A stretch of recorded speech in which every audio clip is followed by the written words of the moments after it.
오늘 나누실 하나님의 말씀은 잠언 30장 1절에서 10절입니다. 구약성경 944쪽입니다. 잠언 30장 1절에서 10절까지의 말씀입니다. 한 절씩 교독하시겠습니다. 이 말씀은 야게의 아들 아굴의 잠언이니 그가 이디엘 곧 이디엘과 우갈에게 이른 것이니라. 나는 다른 사람에게 비하면 짐승이라. 내게는 사람의 총명이 있지 아니하니라. 나는 지혜를 배우지 못하였고 또 거룩하신 자를 아는 지식이 없거니와 하늘에 올라갔다가 내려온 자가 누구인지 바람을 그 장중에 모은 자가 누구인지 물을 옷에 싼 자가 누구인지 땅의 모든 끝을 정한 자가 누구인지 그의 이름이 무엇인지 그의 아들의 이름이 무엇인지 너는 아느냐? 하나님의 말씀은 다 순전하며 하나님은 그를 의지하는 자의 방패시니라. 너는 그의 말씀에 더하지 말라. 그가 너를 책망하시겠고 너는 거짓말하는 자가 될까 두려우니라. 내가 두 가지 일을 주께 구하였사오니 내가 죽기 전에 내게 거절하지 마시옵소서. 곧 헛된 것과 거짓말에 내게서 멀리하옵시며 나를 가난하게도 마옵시고 부하게도 마옵시고 오직 필요한 양식으로 나를 먹이시옵소서. 혹 내가 배불러서 하나님을 모른다 여호와가 누구냐 할까 하오며 혹 내가 가난하여 도둑질하고 내 하나님의 이름을 욕되게 할까 두려워함이니이다. 너는 종을 그의 상전에게 비방하지 말라. 그가 너를 저주하겠고 너는 죄책을 당할까 두려우니라. 아멘.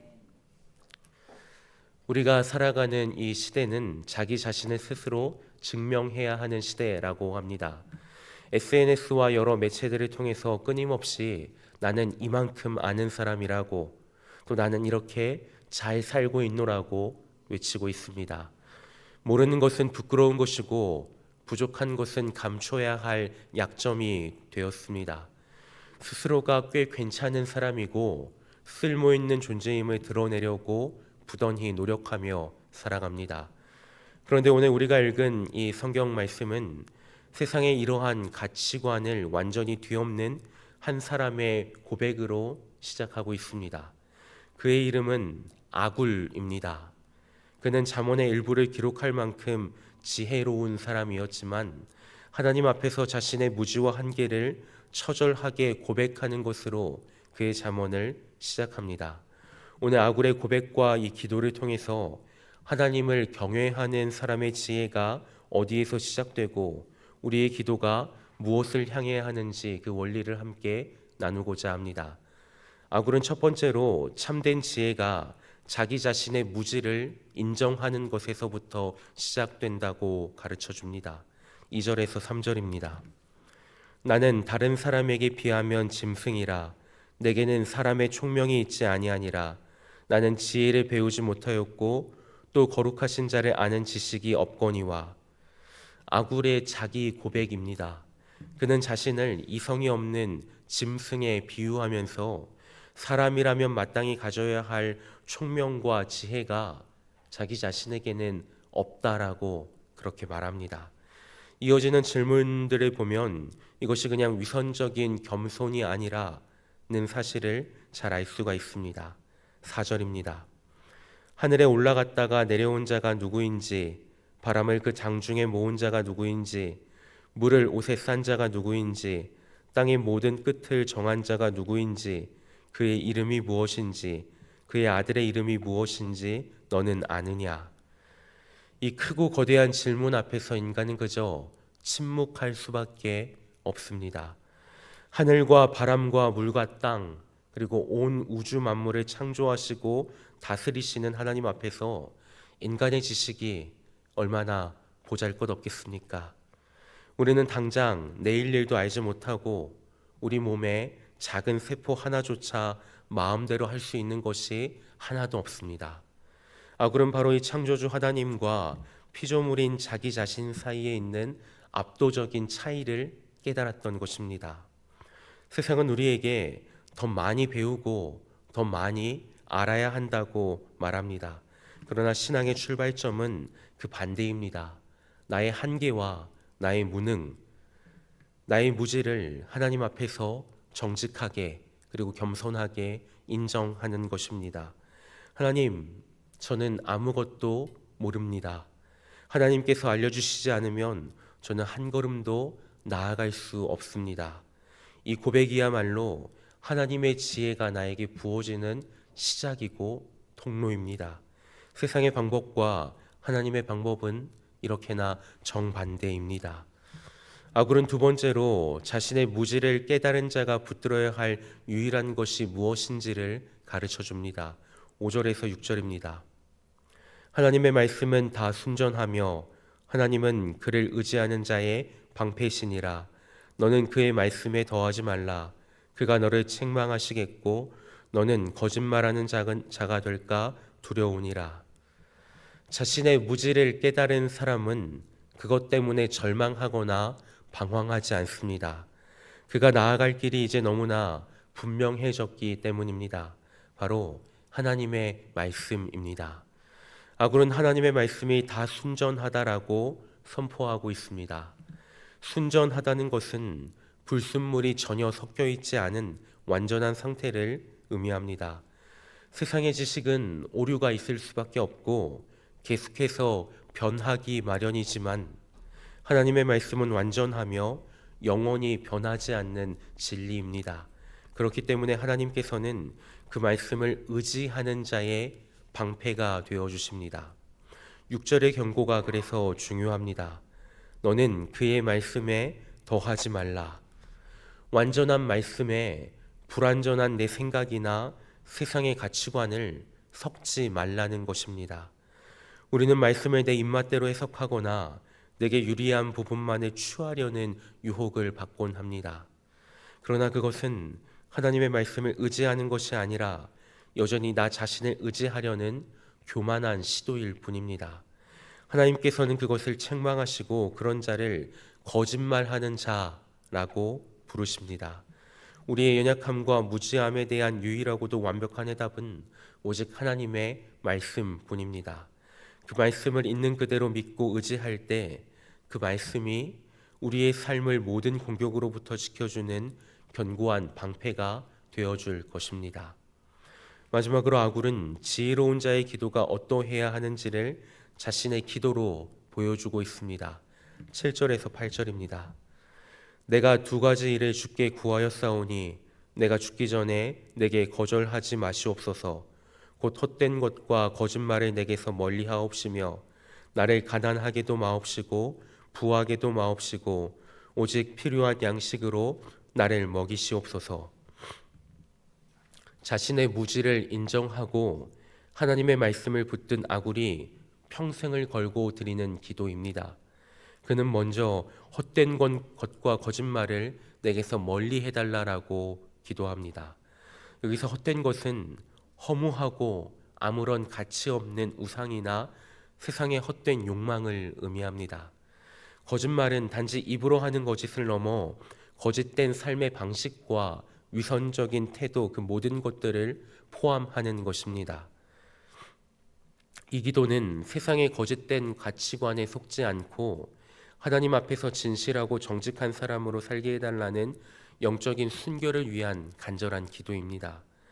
이어지는 두 번째 기도는 우리를 더욱 깊은 생각에 잠기게끔 합니다. 나를 가난하게도 마옵시고 부하게도 마옵시고 오직 필요한 양식으로 나를 먹여달라라는 기도입니다. 이것이 단순히 더도 말고 덜도 말고 중산층 정도로 살게 해달라는 그저 안락함을 추구하는 그런 기도는 아닙니다. 9절에 나오는 이유가 그 깊이를 알려줍니다. 9절입니다. 혹 내가 배불러서 하나님을 모른다 여호와가 누구냐 할까 하오며 혹 내가 가난하여 도둑질하고 내 하나님의 이름을 욕되게 할까 두려워함이니이다. 아굴이 두려워했던 것은 가난 그 자체나 부유함 그 자체가 아니었습니다. 그는 그 양극단의 상황이 하나님과의 관계를 어떻게 무너뜨릴 수 있는지를 정확히 꿰뚫어 보고 있었습니다. 먼저 그는 배부름, 즉 부유함이 가져올 영적 위험을 두려워했습니다. 재물이 쌓이면 사람은 교만해지기가 쉽습니다. 모든 것이 내 노력과 능력으로 이룬 것이라 착각하며 더 이상 하나님의 은혜를 구하지 않게 됩니다. 기도의 간절함은 사라지고 감사는 희미해집니다. 결국에는 하나님을 모른다고 부인하는 지경에 이르게 됩니다. 아굴은 풍요로움이 하나님을 잊게 만드는 독이 될 수 있음을 알았기 때문에 자신을 그 위험으로부터 지켜달라고 기도했던 것입니다. 반대로 그는 가난, 즉 극심한 결핍이 가져올 시험 또한 두려워했습니다.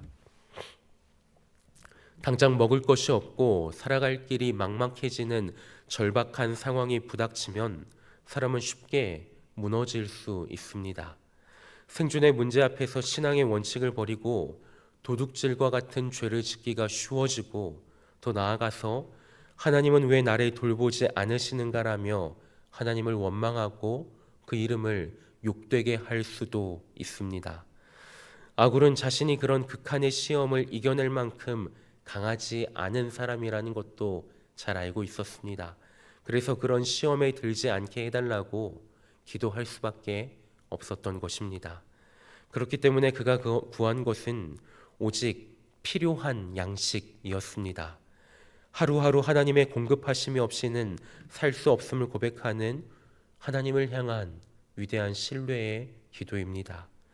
내 능력으로 미래를 보장하려는 세상의 방식이 아니라 오늘 나에게 필요한 것을 채우시는 그 하나님을 전적으로 신뢰하겠다는, 의지하겠다는 믿음의 선포입니다. 하나님, 오늘 내게 필요한 양식을 그만큼만 채워주시옵소서. 오늘 아굴의 고백과 기도는 우리에게 두 가지 도전을 주고 있습니다. 첫째로 우리는 연약하다라고 말할 수 있는 용기를 회복해야 합니다. 모든 것을 알아야 하고 모든 문제의 답을 가지고 있어야 한다는 세상의 압박 속에서 우리는 지쳐만 갑니다. 직장에서, 가정에서, 그리고 심지어 교회 안에서조차 우리는 아는 척, 강한 척 하면서 살아갑니다. 그러나 하나님께서는 우리의 정직한 고백을 기다리십니다. 나의 한계를 인정하고 주님 앞에 두 손 들고 나아갈 때 비로소 그때 하나님의 일하심이 시작됩니다. 나의 계획이 아니라 하나님의 계획이, 그리고 나의 지혜가 아니라 하나님의 지혜가 우리의 삶을 이끌어가도록 우리 자신을 내어드리는 용기가 필요합니다. 둘째로 우리의 기도의 목록을 다시 점검해 보아야 합니다. 우리의 기도는 더 많이를 외치는 욕망이 가득합니다. 더 나은 집, 더 나은 연봉, 자녀의 성공, 그것들을 위하여 더 많이 달라고 하나님께 기도하곤 합니다. 물론 필요한 기도일 수도 있습니다. 그러나 아굴은 우리에게 그 기도의 동기가 무엇인지를 묻고 있습니다. 그것을 통하여 우리가 더 하나님을 사랑하게 될 것인지, 아니면 그것 때문에 하나님을 잊게 될 것인지 말입니다. 우리의 기도는 하나님과의 친밀함으로 더 나아가게끔 해주는 원동력이 되어야 할 것입니다. 오늘 나의 기도는 나로 하여금 하나님과 더 가까워지도록 하고 있습니까? 아니면 교만하여 하나님과 멀어지도록 하고 있습니까? 하나님께서는 우리의 유능함이 아니라 우리의 정직함을 원하십니다. 우리의 풍요로움이 아니라 우리와의 친밀한 관계를 원하십니다. 오늘 하루 세상 속에서 아굴의 고백을 품고 살아가십시다. 나의 무지를 인정하고 하나님의 말씀을 방패로 삼으며 나의 욕망이 아닌 하나님의 영광을 위하여 기도를 드릴 때, 바로 그때 우리를 붙잡아 주신 주님을 향하여 나아갈 수 있는 그 힘과 원동력을 얻게 될 것입니다. 기도하시겠습니다. 하나님 아버지, 말씀을 통해 지혜의 시작이 나의 무지함을 인정하는 정직한 고백이 있음을 깨닫게 하시니 감사드립니다. 날마다 하나님 앞에서 겸손함으로 연약함을 고백하게 하여 주시옵소서. 흔들리는 세상을 의지하지 않고 오직 순전하신 하나님의 말씀을 저희 삶의 방패로 삼게 하여 주시옵소서.